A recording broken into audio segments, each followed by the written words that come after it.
High, good morning from Darjeeling and welcome back to my channel. আমি শ্রী আর আশা করি আপনারা প্রত্যেকেই ভীষণ ভালো আছেন এবং সুস্থ আছেন। এখন ঘড়িতে বাজে হচ্ছে ঠিক ভোর 4:30 আর আমরা প্রায় ওই 4:15 থেকে 4:20 মধ্যে কিন্তু আমরা রওনা দিয়ে দিয়েছি। আমাদের ড্রাইভার ভাই কিন্তু ঠিক টাইমেই এসে পৌঁছে গিয়েছিল। তো দেখতেই পাচ্ছেন আজকে আমরা এখন যাচ্ছি টাইগার হিল সানরাইজ দেখার জন্য। তো যাওয়ার পথে ভোরবেলার যে অদ্ভুত সুন্দর একটা ব্লু কালার সাথে কিন্তু একটু বৃষ্টিও পড়ছিল, তো সেই ওয়েদারটা এনজয় করতে কিন্তু বেশ ভালো লাগছিল। তো দেখতেই পাচ্ছেন আপনাদের সাথে গল্প করতে করতে আমরা কিন্তু সামনের দিকে এগিয়ে চলেছি।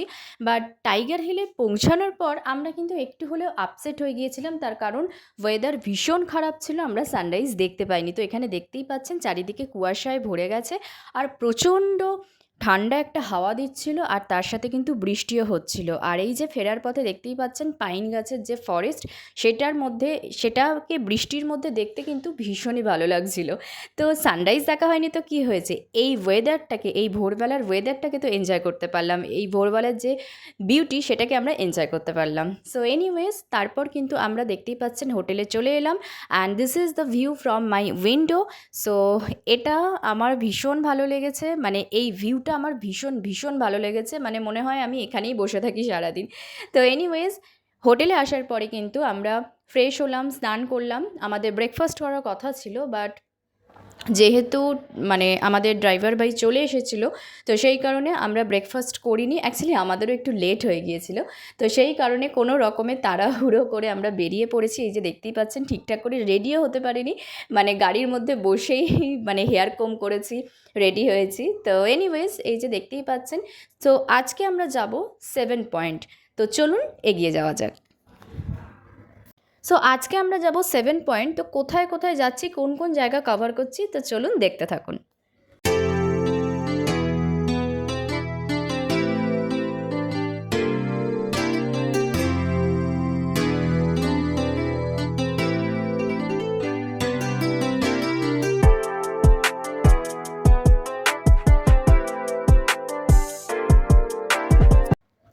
সো এখানে দেখতেই পাচ্ছেন আপনাদের সাথে গল্প করতে করতে অ্যান্ড বাইরের ভিউ এনজয় করতে করতে কিন্তু আমরা ফাইনালি জুলজিক্যাল পার্কে চলে এসেছি। আর এখানে দেখতেই পাচ্ছেন যে সমস্ত কিছু সাইনবোর্ড, ম্যাপ, এভরিথিং কিন্তু এখানে দেওয়া রয়েছে, যেটা কিন্তু আমাদের জন্য অনেকটাই, মানে ট্যুরিস্টদের জন্য কিন্তু অনেকটাই ইজি হয়ে যায়।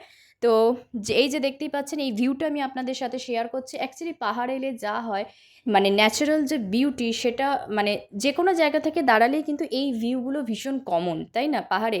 তো যেটা আমার ভীষণই ভালো লাগে। আর এই যে এনাকে দেখুন, এনার অ্যাটিটিউড দেখে, বডি ল্যাঙ্গুয়েজ দেখে এরকমই মনে হচ্ছে যে what's going on, what's happening, এই টাইপের। তো এনিওয়েজ এখানে কিন্তু অনেক রকমের স্পিসিস আছে, যেহেতু এটা জুলজিক্যাল পার্ক, তো সমস্ত কিছু টাইগার, সমস্ত কিছুই আমরা দেখেছি, বিভিন্ন স্পিসিস যেগুলো আছে সব কিছুই দেখলাম। আর যেহেতু স্পেসটা বিশাল বড়, তো সেটা ঘুরে ঘুরে দেখতে অনেকটাই কিন্তু টাইম লেগে গেছিলো। আর এই যে দেখতেই পাচ্ছেন এখানে কিন্তু সমস্ত কিছু ইন ডিটেলসে দেওয়া রয়েছে, মানে কোন স্পিসিস, তাদের হ্যাবিটেট, এভরিথিং কিন্তু এখানে দেওয়া রয়েছে। আর এই যে দেখতেই পাচ্ছেন আমি আর জিৎ আবার সামনের দিকে এগিয়ে চলেছি। তো পুরোটাই আমরা ঘুরে ঘুরে যতটা পেরেছি, মানে অলমোস্ট আমরা পুরোটাই কভার করেছি। আর এই যে দেখতেই পাচ্ছেন এখানে এই টাইগারটাকে ক্যাপচার করতে পেরেছি, তার কারণ এখানে বসেছিল, তো সেই কারণে খুব সুন্দরভাবে কিন্তু এখানে ভিডিওটা নিতে পেরেছি। আর এই যে আর একটা টাইগার আপনাদের সাথে শেয়ার করছি, এটা মানে রাউন্ড দিচ্ছিল, তো মানে ওর কেজের মধ্যে, তো সেটাই, তো সেটাও খুব ভালোভাবে ক্যাপচার করতে পেরেছি। আর বিভিন্ন টাইপের মানকিস ছিল, সেগুলোও আমরা দেখেছি। তো চলুন আরও সামনের দিকে এগিয়ে যাওয়া যাক।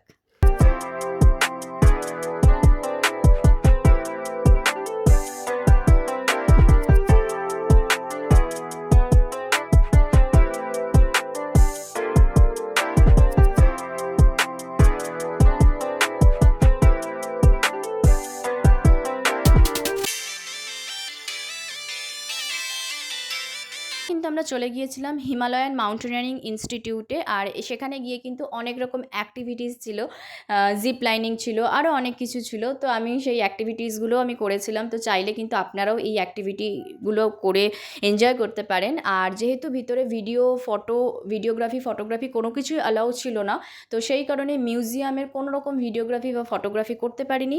এখানে দেখতে পাচ্ছেন নেক্সট যেটা, সেটা হচ্ছে ম্যাহুনার শুটিং স্পট, সেই বিখ্যাত ভীষণ ফেমাস সেন্ট জোসেফ স্কুল, তো সেটা সামনে দিয়ে আমরা পাস করছিলাম, তো সেটাকেও আমি ভিডিওর মধ্যে ক্যাপচার করেছি, সেটাই আপনাদের সাথে শেয়ার করলাম। অ্যান্ড দেন এখানে দেখতে পাচ্ছেন আমরা টি গার্ডেনে চলে এসেছি, বাট আমাদের ব্যাড লাক ছিল, টি গার্ডেনে এসেও কিন্তু আমরা মানে পুরো যে ক্লিয়ার ভিউ, মানে পুরো টি গার্ডেনের যে ক্লিয়ার ভিউ সেটা কিন্তু আমরা পাইনি। একদিকটাই কুয়াশায় ভরে গিয়েছিল, বাট ঠিক আছে, ইটস ওকে, পাহাড়ে তো এরকম হতেই থাকবে, কখনো মেঘ, কখনো বৃষ্টি, কখনো রোদ। তো এনিওয়েজ, আর এখানে দেখতে পাচ্ছেন এখানে কিন্তু সমস্ত রকম মানে টিয়ের অনেকগুলো শপ আছে, তো সেখান থেকেই কিন্তু আমরা চাও নিয়ে নিয়েছিলাম, দার্জিলিং টি, যেটা ভীষণই মানে ভীষণ ভীষণ ভালো ফ্লেভারের ছিল। অ্যান্ড দেন এখানে দেখতে পাচ্ছেন আমরা চলে এসেছি রামকৃষ্ণ মিশন।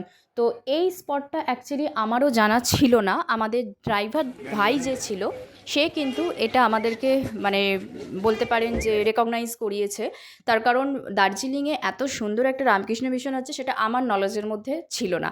তো এটা ভীষণই একটা ভালো ট্যুরিস্ট স্পট, আর ভীষণই পিসফুল, আপনারা দেখেই বুঝতে পারছেন এত সুন্দর চারিদিকের ভিউ, আর তার মধ্যে কুয়াশায় ভরে গেছে, আর বিভিন্ন রকমের গাছ দিয়ে এটা খুব সুন্দর করে ডেকোরেট করা ছিল। আর এখানে দেখতে পাচ্ছেন this is the Roy villa, তো এখানেই কিন্তু সিস্টার নিবেদিতা এখানেই কিন্তু তার শেষ নিঃশ্বাস উনি ত্যাগ করেছিলেন। তো বুঝতেই পারছেন ভীষণই ফেমাস একটা, আর ভীষণই পিসফুল, ভীষণই অসপিসিয়াস একটা জায়গা। তো এখানে আমরা গেছিলাম, প্রেয়ার হল টাইপের যেটা ছিল সেখানে গিয়েছিলাম, বাট সেখানেও কিন্তু কোনো রকম ভিডিওগ্রাফি বা ফটোগ্রাফি অ্যালাউ ছিল না।